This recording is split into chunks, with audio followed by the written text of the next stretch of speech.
Welcome to the Lawless Astrology channel. My name is Dabney and I'm an evolutionary astrologer. Today I have a fan favorite, Kathy Biehl, and we are going to be talking about the astrology of the boomer generation, the baby boomers. So Kathy is a younger baby boomer.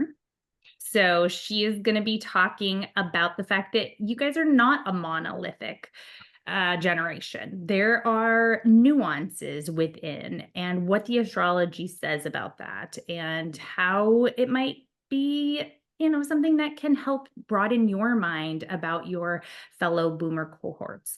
Welcome, Kathy. First of all, let me just say that. Always fun to talk to you, Dabney. Yeah, thanks for being here.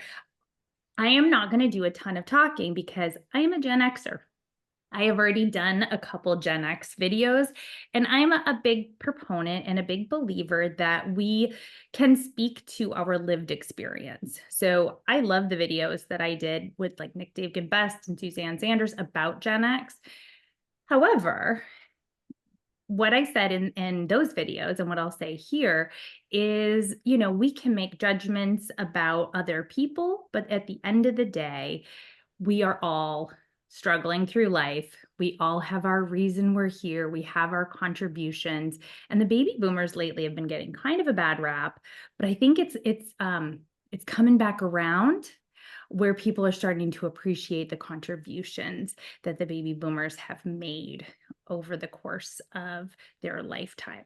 So, Kathy, where would you? Oh, and by the way, before we start, I do have to say, and I want to talk a little bit more about it moving on, but Kathy has her own YouTube channel, which I'll link below, and she does some great political takes. So don't forget to watch that if you've never seen her political takes. But she also does like weekly forecasts and one-off videos here and there.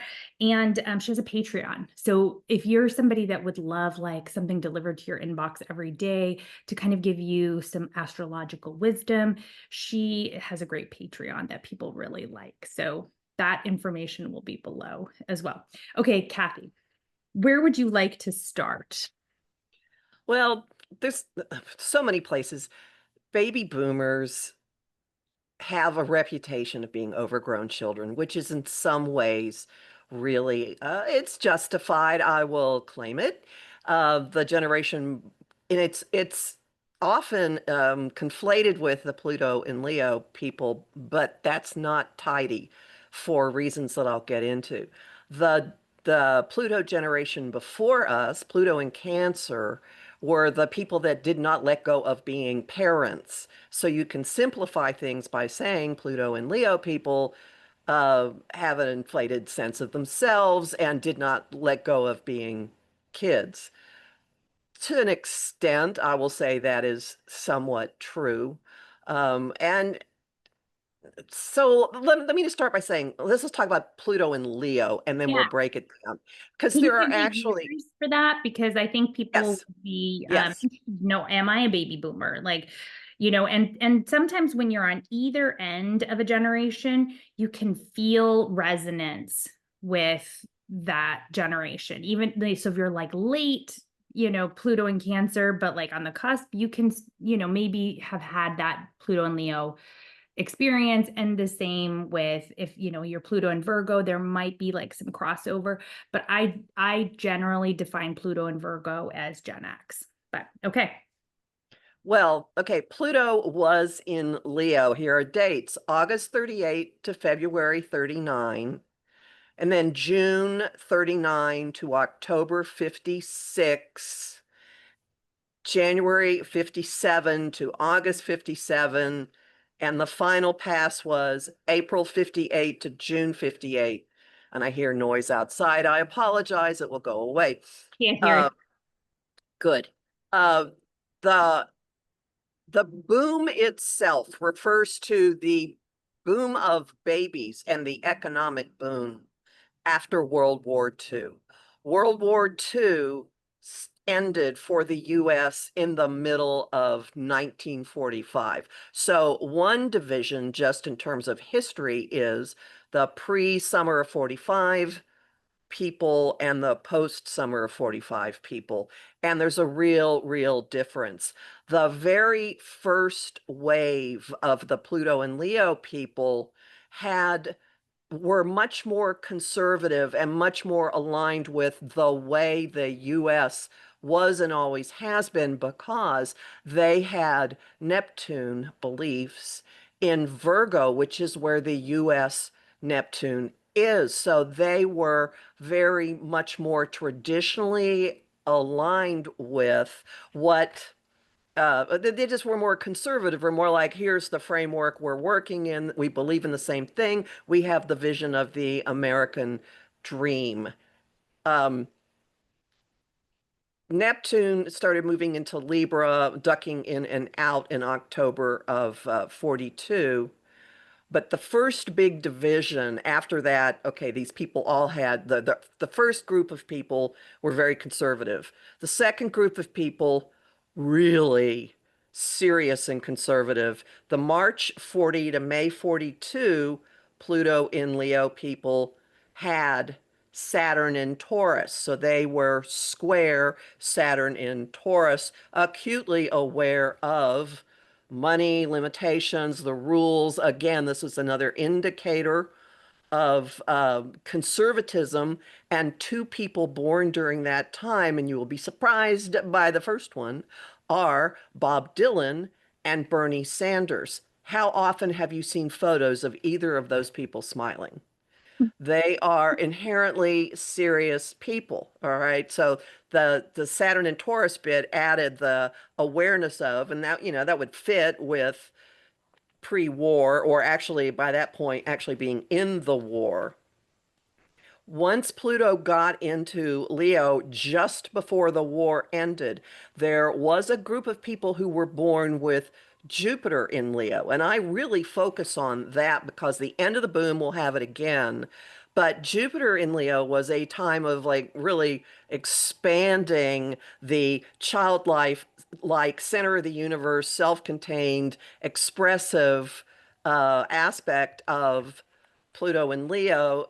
Mick Jagger. Okay, Mick Jagger is a first wave Jupiter and Leo, Pluto and Leo person, but still born before the technical boom. So that's what it's like before we get to the end of World War II, and then the people who really do fit the concept of baby boom come in. And these are people who were born in a time of hope, renewal of hope, economic growth, education opportunities for their fathers coming back from the war, people expanding what they had, people moving out to suburbs.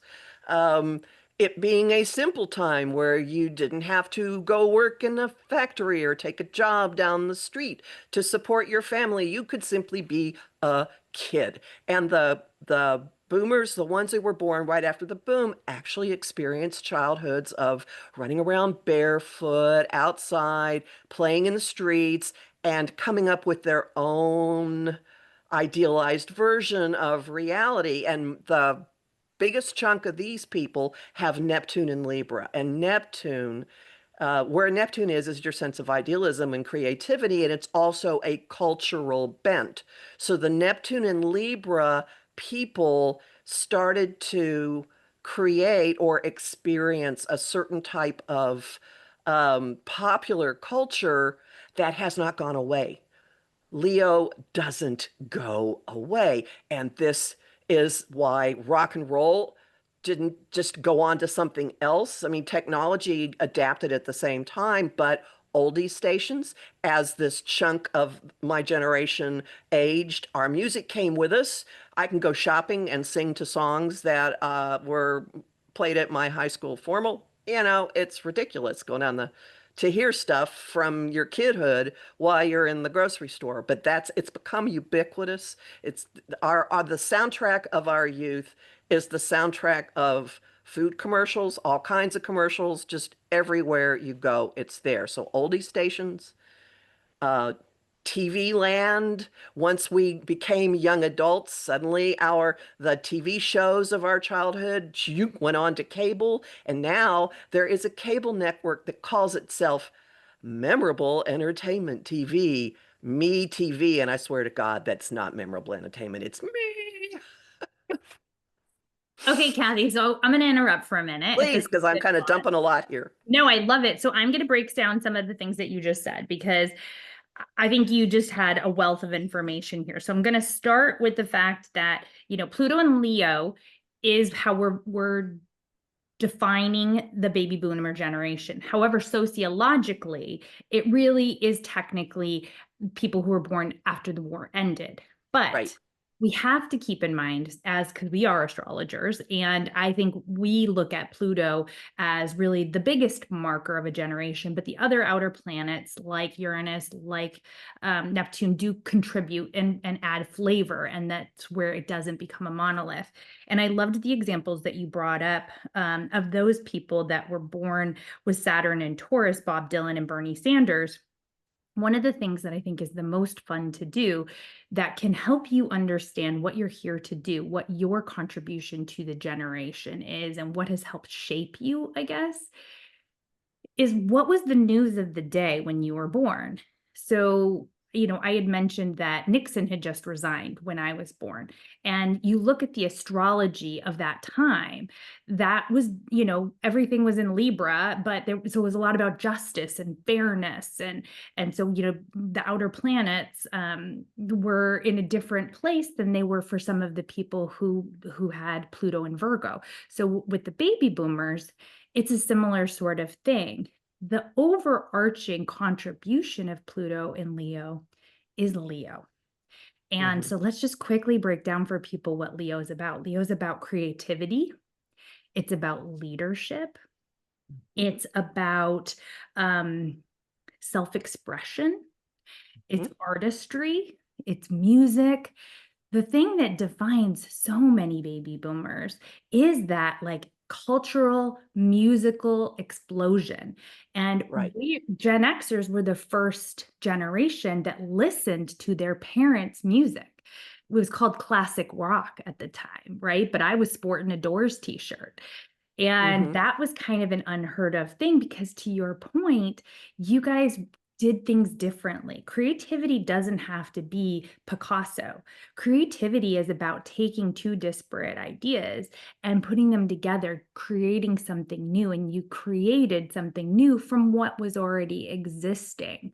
And that really kind of exploded into the zeitgeist and became your hallmark in a lot of ways. So would you as an actual baby boomer, would you agree with that? I would, and I would say I know a lot of Gen X people who grew up listening to their older brothers' records. Yeah. That was their introduction to rock and roll and the music of the 60s. And I mean, everybody has an affinity for the music that was playing when they were young.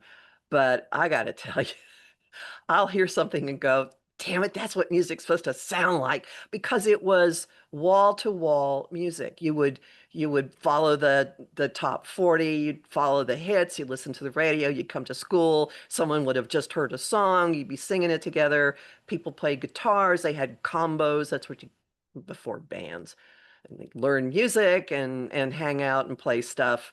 It was just a part of life Yeah, and and what you everyone guys knew it. It was a language. It was a language everybody had. got during your childhoods too was the introduction of the glamorous movie stars. You guys were, so because they were not Pluto and Leo, but they were people that, all of a sudden Liz Taylor, who is not Pluto and Leo, but Elizabeth Taylor to me has that she came into her own during Pluto and Leo and became this sort of glamorous icon where Hollywood then began to be something that people really idolized in a whole new way. And there's just kind of these bigger than life things that happened during your generation, and so I'm sure you're gonna talk about these bigger than life things that took place. But I love too that you said that for the first time, your generation was one that didn't have to go to get a job or go to the factories. And so you had a little mind space to play with this creativity as a youth. But it's really interesting too, because there is this sort of notorious um, 1950s, you know, rigidity as well that you were dealing with. So I'm sure you'll bring that in, but the kind of like, you're very creative as a generation, yet there's this undertow of traditionalism that you were raised with about fitting into certain traditional values. So, all right, what do you got for us next, Kathy? Well, I do want to address one thing. I don't want to sound like everybody had economic Freedom. really good, easy time economically. I mean, I did know people who had to work, but it was not across the board what all children could do, would have to do. There was a good deal more free time and playfulness and an emphasis on developing other skills and talents, like being in choir, being in orchestra, playing music, doing this, doing that, taking ballet. There were all kinds of things that people did. And I'm sure it was part of other generations, but this was a Well, I huge think it part was of the what the expansion of the middle class. Mhm. So that's, I think, what you're sort of talking about. Whereas there Right. was like kind of before there was this demarcation of people who only the wealthy went to college, only, and poor kids like couldn't afford shoes, right? And so the expansion of the middle class as we got out of the Depression, there was a general change in the United States, at least. And please do keep in mind, if you're an international viewer, we are speaking from a very United States centric point of view because that's our point of view. Doesn't mean that this was happening everywhere around the world, although you will have your own expression of Leo, Pluto and Leo. I want to give a couple more breakdowns of the nuances in terms of types in all of this. Even after 45, it's not a monolith. From in 30, sorry, in 46, August 46 to September 48, and then April and May of 49. Saturn was in Leo, so the people born then actually had a stabilizing and sobering influence, and some of them had exact conjunctions with Pluto. Um, and the two people that I have as representatives of this group embody gravitas. One of them is Edward James Olmos, the actor. Anyone who's watched the second version of Battlestar Galactica, I dare you to find somebody more formidable than him. And Hillary Clinton has this as well. So gravitas, all right. It's not that they're not capable of smiling, but there's something about a sense of being in control of the self that some of the other, especially the Jupiter and Leo boomers, don't have. All right, then uh, from once we get into 55, there was 55, June 55 to June 56. Jupiter was in Leo again, and Pluto was at 24 to 29 degrees Leo at that point. So, meaning that the people born more in the end of that time period, June 55 to June 56, have a Jupiter Pluto conjunction. And you would think these would be, I think it's Iron Fist and a Velvet Glove kind of energy. That's been my observation of it. Oh, you would think it would be incredibly charismatic, very powerful people. And so some examples of this are Bill Nye, the science guy. He's kind of playful. Pope Leo the 14th. I don't think I would mess with him personally. And Nathan Lane. So come up, see what kind of commonality you have with that. Now, this particular group, so now we're getting toward the end of the boom, had a phasing in and out with Neptune and Scorpio. So there's a real difference between the Neptune and Libra and the Neptune and Scorpio boomers as well. The Neptune and Libra were much more of the, ooh, we're going to try all this, let's go do all this. And the Neptune and Scorpio people were a little bit different about how they were handling their sexuality, I think, because that the Neptune and Libra kind of blossomed in the late 60s. And so the mid-range boomers were running around, going to Woodstock, being peace, love, and understanding, and doing all kinds of different things, and also created, Self-expression, a lot of right, self-expression. lots of self-expression, lots of music festivals that just kind of blew up during this time period, from Newport to Woodstock, Monterey. Which is super Neptune and Libra too. Like that sort of creativity and love was a big, like the idealization of love. All you need is love, John Lennon, like that sort of that very much Pluto and or Neptune and Libra really gets me into that time frame where someone's putting a or maybe that's more in the 60s, but like those are those people like who would be putting a flower in the end of a gun, right? Right. Oh, absolutely. And I will point out that Woodstock had, and like I think it was the largest group of people without any violence. But let's look at the downside of Leo with that. They trampled fences. They showed up without sufficient supplies. They overran the town where they were and didn't have food. And there were like emergency after emergency after emergency. And the adults in the community had to step in and find ways to feed all the people. That's actually so this is like a multifaceted example of the best and worst of boomers. Like, we're just going to go do this. Oh, huh, didn't plan. Yeah, Gee. boomers was when teenagers was coined, right? Like that was, you think of like hula hooping and stuff, and it was like the older generation coined teenagers, teeny boppers. What was the why were they called that? Do you remember? But there's a story around that. Someone I can put it in don't. the comments because I Yeah, know I don't remember the teeny bopper one, but I mean I remember when it was used, but I don't remember it. But there was free time. There was the latitude to go be expressive and fun and playful and, to be honest, irresponsible. that's Woodstock being a great example of it. yeah, the shadow side of boomers can be self-centered because there is a narcissistic quality to Leo. That does not mean boomers are all narcissistic, but there is a narcissistic quality to the collective, like, but that is how that generation, collectively moved the whole society in huge ways, right? So talk about Mhm. some of the big societal things that happened as a result of baby boomers. Well, youth culture kind of took over popular culture completely. Completely. I want you to look at what happened in like 67 on, what happened in the movie industry, with Easy Rider, and you could just keep going from there.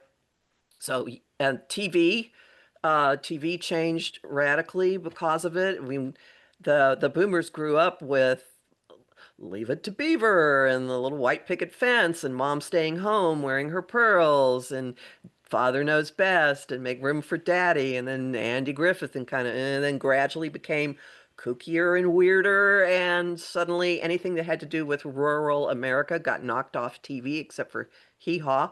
And and there were popular music shows. There were, in the late 60s, there were shows that were just music showcases. Shindig, Hullabaloo, Hootenanny.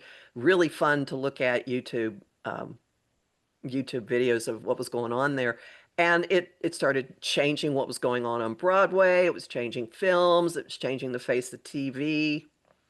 That was big, I would think. And then it led to, I think, I think it dovetailed into the women's rights movement of the 70s. Like, whoa, don't you step on me. I have a voice too. Um, And the civil rights movement, right? I this, mean, well, this, yeah, this, well, I'm not sure. See, it happened during the boomers growing up, and probably the early boomers were part of it.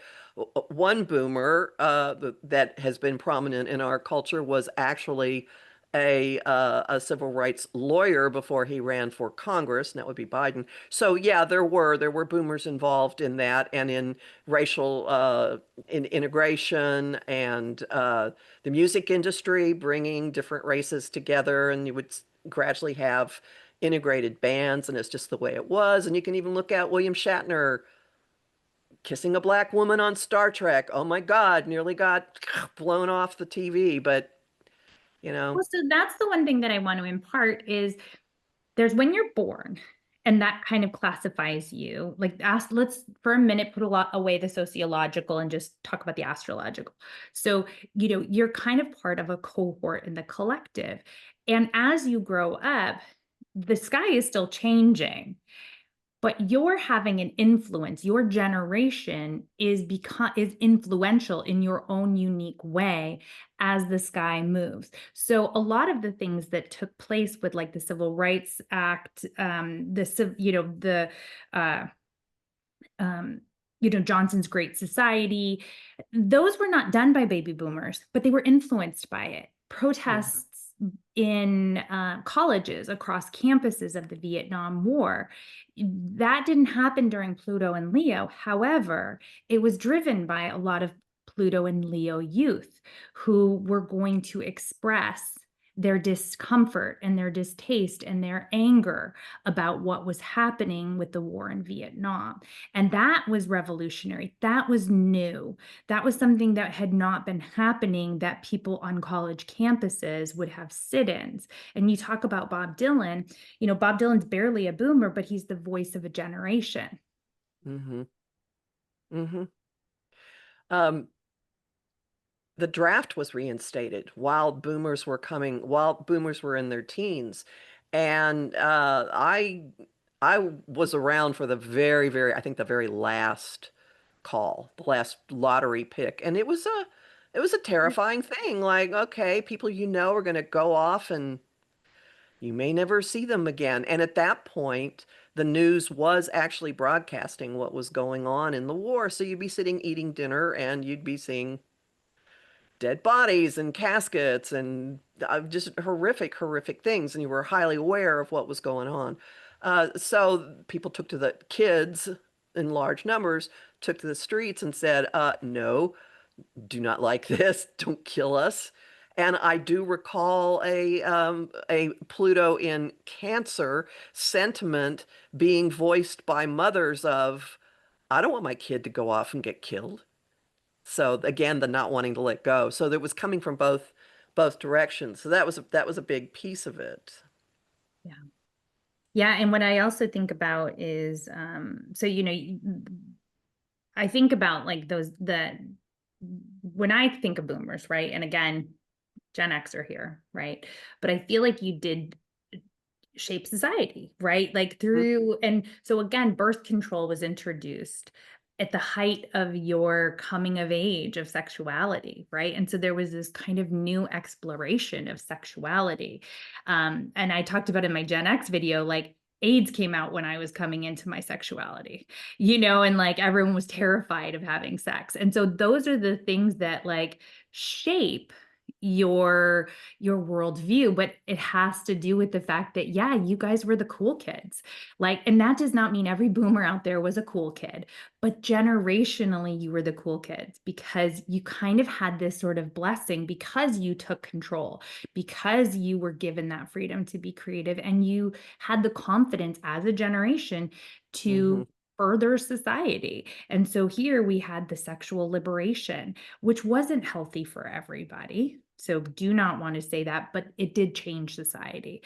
And it was healthy for some people. I think it's a very individual thing. So again, you also have to look at your personal chart to see how you do in your generation. Like, how does that impact you as a person? But then like we come into like, as then with the Pluto and Libra generation, the boomers were the first generation to divorce, like where divorce became pretty common. Like half of all Right. marriages ended in divorce. That was a Pluto in Leo thing, which also could kind of come back to, well, it's more important that I'm happy versus keeping the family unit together, which would have been like more of a Pluto in Cancer. Absolutely. And I would say I could give you many, many examples from growing up of Pluto and Cancer decisions that were made along those lines. Doesn't mean that the Pluto and Leo kids necessarily had a good time, but they did have both parents still. Right. And Yeah, look, that's the thing. It's like there's, always this kind of judgment about, well, families should stay together.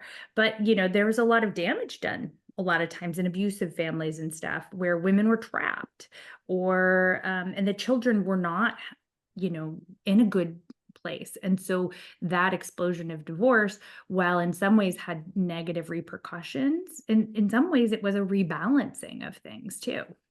Hmm. And this is reminding me of interesting conversations I had at a high school reunion over a bottle of wine over an afternoon, sharing stories of what really had been going on when people went home, like learning all kinds of horrific things that classmates had been undergoing. And then you'd show up and you'd be in school and you'd go home and your dad would lock you in, actually in the closet for the weekend because he thought you were gay. And in fact, you were. Terrifying things going on. So, huge secrets. And I want to go back a minute to the Jupiter Pluto conjunction people. You would think that might be huge, hugely powerful people or people who have gigantic power issues. Um, the people I just mentioned are all Jupiter conjunct Pluto in Leo people at the very end of the sign. But my observation has also been really, really attached to things from youth. Really, like loyalty out above and beyond, and ridiculous loyalty to class reunions, for starters. Now, a lot of people say, I'm never going back. That was the worst time of my life. Well, a classmate of mine who had a very, very high level job on the Capitol actually made the statement that blew me away that epitomizes this, which was, I wish we could all go back to school for a month. And I understood completely what he meant. I can't imagine anybody without that saying that. So we, Yeah, I'm Leo is youth, and Leo is that playfulness. Leo likes to play and have fun. And I think you guys really brought leisure activities to a new level too. Like you guys know how to have fun. And also to keep the party going, so many boomers created this place in Florida called the Villages, which for a while was the fastest growing demographic like place in the US where people like have nightly parties, you know? I think you're right. So that was like very Pluto and Leo too. I mean, I'm not a huge villages person, but I think it really shows there is this subset of people who just want to have a party. And that's very Leo. Like they just want to keep the party going at all costs. Now, there was some downsides with that because you guys lost a lot of people to addiction. You know, there was high profile, and that's for every generation, but I think there is something about the high profile people that were heroes of yours that really fell into that trap of partying too much. Flamed out very young. Yeah. Flamed out very young. Something has occurred to me while you were saying that. We grew up with Walt Disney coming onto the TV every Sunday evening to tell us about some new thing that was happening at Disneyland or Disney World and introducing whatever the latest film was. And it never occurred to me, but I know that they were both, the Disneyland for certain in LA was opened when Pluto was in Leo. And I can't help but wonder if the whole, I mean, Disney films existed before then. Yeah. But the whole theme park franchise, I think, grew out of that. And I wonder if this hasn't also spread over into the blight of theme park restaurants, which were rampant in the 70s when we were in college, the late boomers in college. Um, just Yeah. turning everything into some kind of an entertainment venue, everything, everywhere you go. Oh, well, And this then, could, you know, you guys were kind of on the forefront in the 80s, you know, was that's when they coined it the me generation. But you had like Jane Fonda, who is just a killer baby boomer, and she was introducing, you know, how to get fit with exercise, like how to stay young, right? And so like there was sort of like this sort of just so many new different things, but there was also like the rise of Wall Street. And that was when you guys were kind of coming into your own and, you know, having sort of more generational power. I think that you guys always, as Leos, always had some degree of generational power. But to your point, your childhood experiences were all a little bit, from what I can understand, there wasn't like all of this psychological language, and people were not very open because appearances really, really mattered.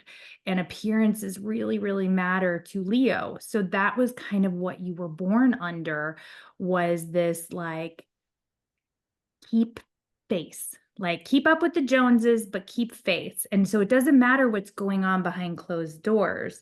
And there was, the same tragedies that everyone experiences behind closed doors, but you kind of were the first generation that sort of broke through those barriers, at least a little bit, to start to tell your stories as the cosmos moved forward. Funny that you say keeping up with the Joneses because there's another demarcation. The end of the boom kind of slops over in many ways with the beginning of Gen X. And in the late 90s, somebody came up with the idea or the label Generation Jones, and that's 55 to 64. And there is kind of a commonality. I will say that I do hang out with a lot of very early Gen X people, and our our cultural references are the same. The language is the same. Nobody seems to know what my age is, and the fact that I'm making this video is a big deal because Thank you, I, Kathy. You're I very, don't hint. I I don't approached mean. it asking her, first of all. I did not assume. I asked if she was a boomer. Well, it's obvious from the references that I make that clearly I'm in that area, but I found the notion of Generation Jones fascinating because the very, very end of the Boom people share that Neptune and Libra with the very beginning of the Pluto and Virgo people. Yeah. So there's an overlap. We maybe defined a lot of things, but if you were to put people born from the very late 50s, in that time period, if you were to put people born from like 58 to 62 in a room, you would not be able to detect generational differences, really, Yeah. honestly. Yeah. And I'm Pluto and Libra, but I think that there is something to be said about that I can understand people who have Neptune and Libra more than probably the boomers before that, which would have been like my parents. Hmm. Who are born in the 40s, who are definitely have a very different, I think we have similar values, but a very different experience and worldview. Something you said caught my eye. Let me look. I have a list of transits here. Um, Expansion times would have been, I looked at when the different times that Jupiter was in Leo, figuring that it had to have done something to the sense of internal power or whatever of this generation. So Jupiter was in Leo September 78 to September 79. So a big chunk of the late end of the boomers was going out into the workforce at that point. So the people who were born with the Jupiter-Pluto conjunction were stepping into their own and doing things like, marrying and settling down, or at least some of them were graduating from graduate school, et cetera, et cetera. Um, then the whole AIDS crisis, really pretty much, and drugs and stuff, hits when Pluto moved into Scorpio and squared Pluto and Leo, and that was November 83 to January 95. So that's a time period when boomers could look at what in my life got challenged or changed, or my sense of power or sense of possibilities. Maybe a lot of people had growth at that point. That might have been when people were moving up in corporate hierarchies. So almost like a But midlife crisis timing. close to it, right, right. I mean, it Because depends on where you were born, but like around that time, the late 80s, 90s, the Bill Clinton time could have definitely been like midlife crisis. And Clinton was the first boomer in the White House. And I remember it being a big deal that there was somebody playing the saxophone in the White House. Yes, even The on concept, Arsenio Hall, I remember that. yeah, the concept of rock and roll in the White House. Also the concept of open sex scandal in the White House. It had been there before, but it wasn't open. Jupiter in Leo several more times, 90 to 91. So people, I'm not sure what expanded during that time. 2002 to 2003 was the most recent time. And what I have observed, I mean, everybody, every group of people, every cohort goes through um, gear shifts of stages of life, milestones, and things that change. But I have noticed among the Jupiter-Pluto conjunction people at the end, near the end of the boom, a reworking, a revamping of life, and people not retiring, okay, or going off and doing something really still radically different. Like no one's just sitting at home and watching TV or doing woodworking or something. But on top of that, um, surprising amount of political progressivism developing. And I think it's because of, particularly during that time period of the Pluto in Scorpio squaring, um, Pluto and Leo, I think people hit all kinds of economic loss, realities, instability, problems that were not consistent with the vision of how reality was supposed to go that we had as children because we witnessed our parents growing and growing and growing and growing. And across the board, I recall one friend after another having this bizarre awakening moment of, we were brought up thinking we don't have any money, and now my parents are buying fill in the blank. Like they're buying new clothes, they're buying a second house, they're doing this. Like, huh? Where'd this come from? Well, a lot of boomers hit a point of that not being possible for them. And I think that started a radicalization process that we're now seeing with Pluto having entered Aquarius and for the next 20 years opposing the natal Pluto placement of this generation, we're seeing boomers stepping up and taking to the streets.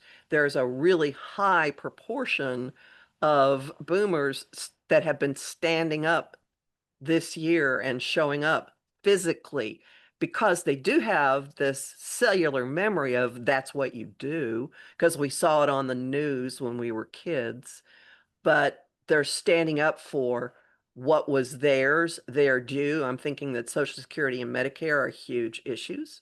Don't you take my toys from me. I earned them. They're mine. So say what you want about boomers, and there's an awful lot that could be said that's pretty darn selfish.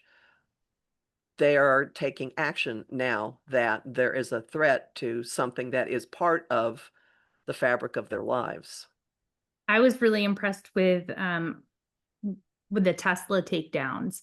The people showing up were the boomers. If you went out there, it was older, predominantly white men and women who were expressing their distaste. They understand that getting in the streets. And I hear a lot from boomers, like, why aren't more people getting in the streets? And I think subsequent generations are jaded about that making a difference. But you guys actually saw it make a difference.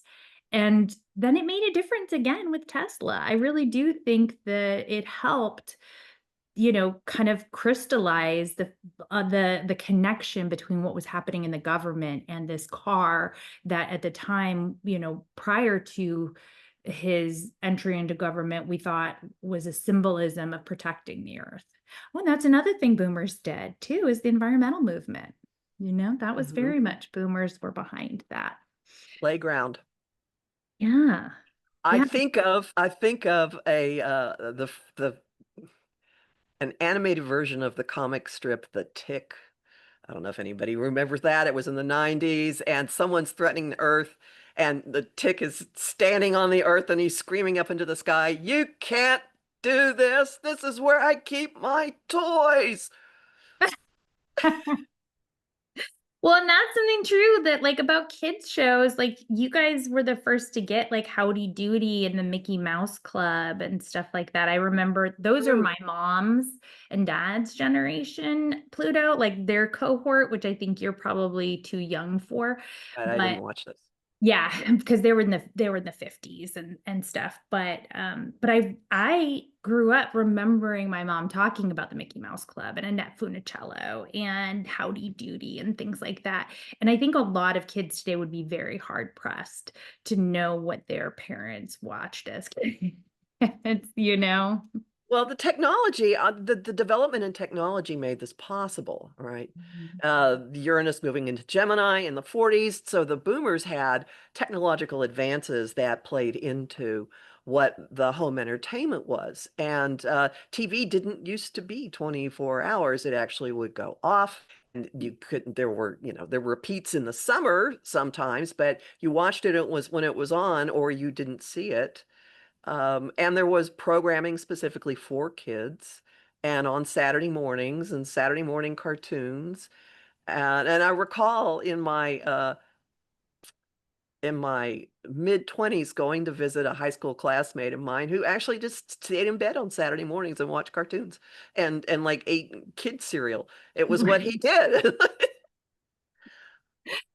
Well, So so at any rate, and it also led to things like the myth of the beach movies. There were a whole bunch of simplistic beach movies in the 60s, which I did not see until I think the first one I saw was at an environmental art installation in Houston called the Orange Show, where they dumped a bunch of sand in the parking lot and we sat on sand and watched beach blanket bingo or something. I don't know.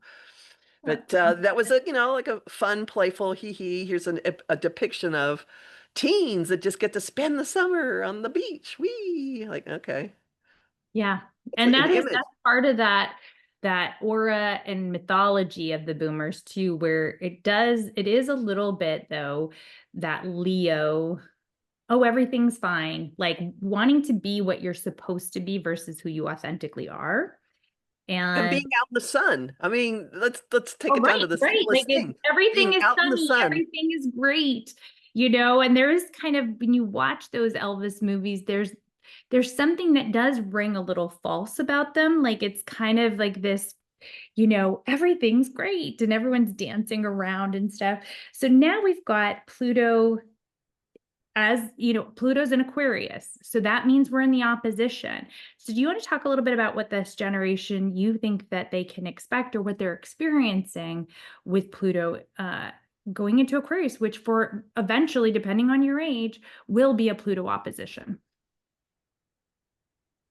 I know a lot of people who have been for some time experiencing technology fatigue.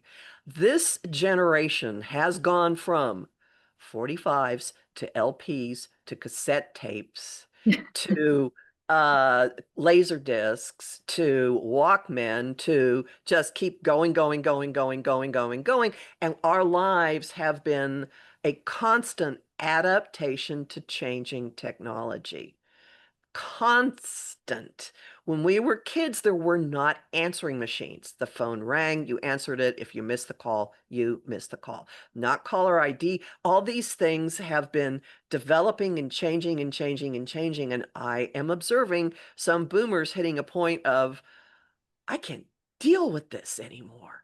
I mean, just giving up at technology. I actually know someone who does not own a smartphone.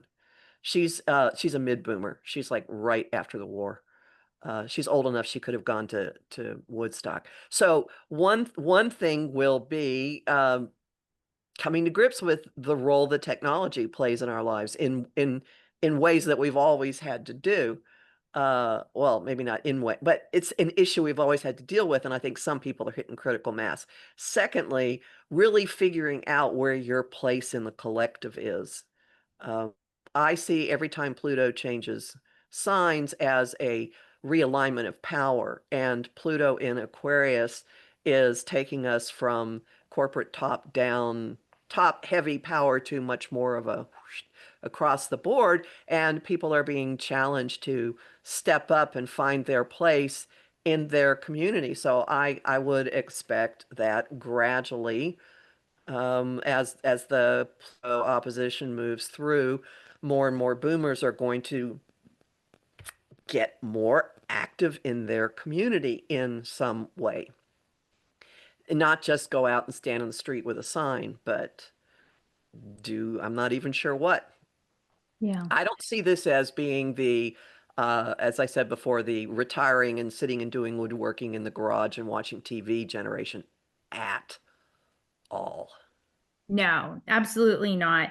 However, I do see the shine falling off of stars, you know, kind of the things being exposed, Oh like, yeah. Oh you yeah. know, like, you know, you think about like Harvey Weinstein and like the secrets of the stars. Like, there's just not movie stars the way there used to be. And even if there was, like, there isn't that just protection around them. You know, the sun is the largest star, it's ruled by Leo. And so having Aquarius, it's kind of like, is one person better than another?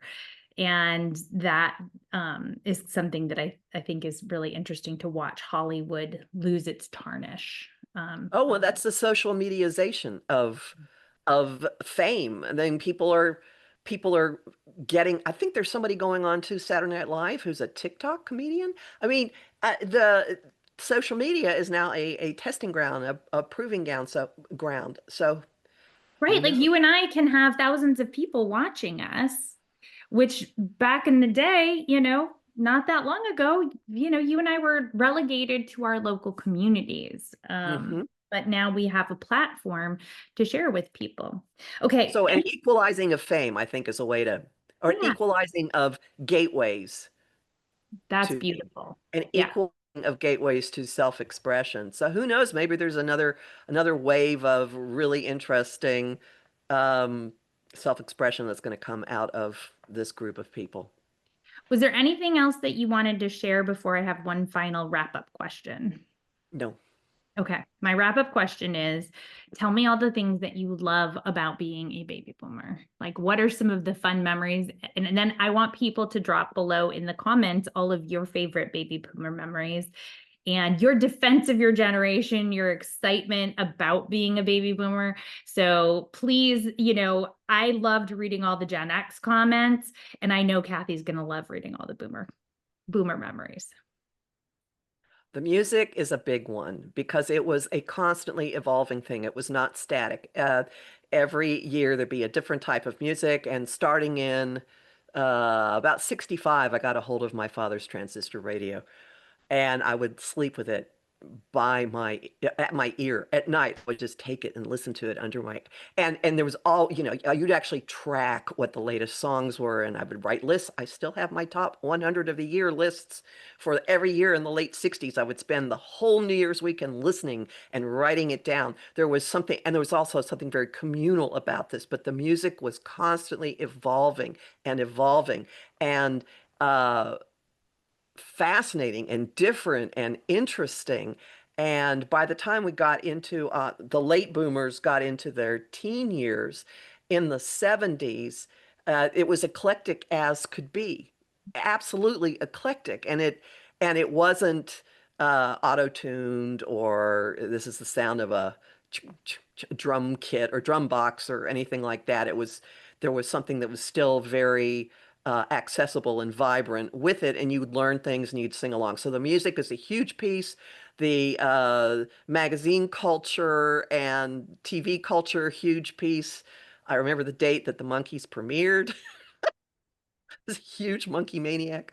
Oh well, Um, the and my some of my closest friends are still from high school, from creative groups that I was part of. My high school choir, which was a very unusual group of people, highly, highly creative, and also insanely nice. So I actually wrote an editorial about this for a paper before our first reunion that our choir director actually did not show up for the final event he was supposed to do with us because he was so upset about my class leaving. We were not problem people. We got along with people. We were just fun and nice until we had a communal moment of we're not going to take it anymore during the senior assembly when a guy who later became a roadie for Lenny Kravitz was playing the guitar and he smashed it into the piano and we stood like hive mind and no one would go back to class afterwards. And we were all just looking at each other like we did this. Ooh, we have rebelled. And I think that in a nutshell is a whole bunch of it. I love that. I love Also, that. also one more thing. We Yeah. had a lot of shared major, major, major experiences. I have classmates who were on the parade route that JFK took through Dallas. I was in Dallas when he was murdered. Um, we saw people killed on TV. We saw Jack Ruby being shot. We got the news about Martin Luther King watching TV. We got the news about RFK watching TV. And it was this, everybody has this, I remember when moment. And my class, my high school class spawned a couple of bizarre. I know I'm going, this is very granular here, but the fact that our president was murdered when we were really, really young just was that was a pivotal societal, generational event. And I was at ground zero for it. So a couple of my classmates became major, major investigators. You might call them conspiracy theorists. I don't know. But we took a bus tour at one of our reunions. I think it was on the 50th anniversary of JFK's assassination. 44 of us were on this bus, and we had all been in Dallas on that day. We had all graduated together, and we went to the house where we went to all these different Oswald locations. And why we did this was we have a classmate who was an assassin. John Hinckley was in our class. So we went to all these Oswald related places. And then when we got to the house, which is turning into a museum of where he spent his last night, everyone just stood there saying, "How did you hear? How did you hear? How did you hear?" So there was these, we had our own as children experiences that the society later experienced with 9/11 of where were you when this happened? What did this do to your life? So the late boomer kids all had this immediate, uh, very immediate destruction of the fantasy that the other boomer people didn't have. So we very early on got a massive, wait a second, this is not the way we were told things were going to be. I know I got very deep and weird and granular, but I think a lot there's of people will probably relate to that. So I think that's fantastic. So I appreciate you sharing. And if I had invited an older boomer to come on as well, but he wasn't able to make it. So I appreciate you holding down the fort with all your research and your experience. And this is what I want to say as a Gen Xer to all you boomers. We are all products of our childhoods. We are all products of the cosmos and society. And as you get this sort of okay boomer and start to get a little bit more of the blame for things, keep in mind that it's not easy to be the leader. It's not easy to be the one in charge. And Leo is always the leader. That's like their role. And so on the collective, even if you didn't feel like a leader, you were part of the leadership. And sometimes the leaders get blamed for things. So don't take it personally. It's just the world changed as a result of you all for the better and for the worse. And you really can say that about every generation in some way. And if you want someone to blame for anything, go back and look at the Pluto and Cancer people, the greatest generation. Oh, no, I'm just kidding. So, there's always somebody we can blame, but we're all doing our best. And I'm really excited that you came on and shared all these awesome memories. And we have so much wonderful music that will endure as a result of the boomers and so much more.